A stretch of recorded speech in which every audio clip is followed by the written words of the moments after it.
நம்ம இன்னைக்கு பார்க்க போற நியூஸ் எதை பத்தி அப்படின்னா, பொங்கல் ஸ்பெஷல் ரேஷன் கடைகளில் டிசம்பர் 30ஆம் தேதிக்குள் தமிழக அரசு வெளியிட்ட சூப்பர் அறிவிப்பு. இத பத்தி தான் பார்க்க போறோம். இத பத்தின முழு விவரங்களை நீங்க தெரிஞ்சுக்கணும் அப்படின்னா, நம்ம வீடியோவை ஸ்கிப் பண்ணாம பாருங்க. நீங்க இப்பதான் ஃபர்ஸ்ட் டைம் நம்ம சேனலை பாக்குறீங்க அப்படின்னா சப்ஸ்கிரைப் பண்ணிக்கோங்க. பக்கத்துல இருக்க பெல் ஐக்கான கிளிக் பண்ணிக்கோங்க.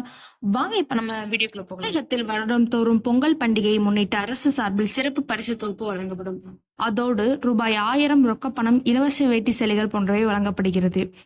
அந்த வகையில் அடுத்த வருடம் ஜனவரி மாதம் 15ஆம் தேதி பொங்கல் பண்டிகையை முன்னிட்டு தமிழக அரசு பொங்கல் பரிசு தொகுப்பு மற்றும் ரொக்கப்பணம் குறித்து விரைவில் அறிவிப்பை வெளியிடும் என்று எதிர்பார்க்கப்படுகிறது. இந்த நிலையில் அமைச்சர் காந்தி தற்போது பொங்கல் பண்டிகையின் போது வழங்கப்படும் இலவச வேட்டி சேலைகள் குறித்து சூப்பர் தகவலை கூறியுள்ளார். அதாவது தமிழ்நாட்டில் பொங்கல் பண்டிகையை முன்னிட்டு 1.77 கோடி வேஷ்டிகளும் 1.77 கோடி சேலைகளும் தயாராகி வருவதாக அவர் கூறிய நிலையில் இந்த மாத இறுதிக்குள், அதாவது டிசம்பர் 30ஆம் தேதிக்குள் 90% பேருக்கு இலவச வேட்டி சேலை வழங்கப்பட்டுவிடும் என்று தமிழ்நாடு திமுக ஆட்சியில் வழங்கப்படுவது போன்று தரமான வேட்டி சேலைகள் வேறு எந்த ஆட்சியில் வழங்கப்பட்டது கிடையாது என்று கூறியுள்ளார்.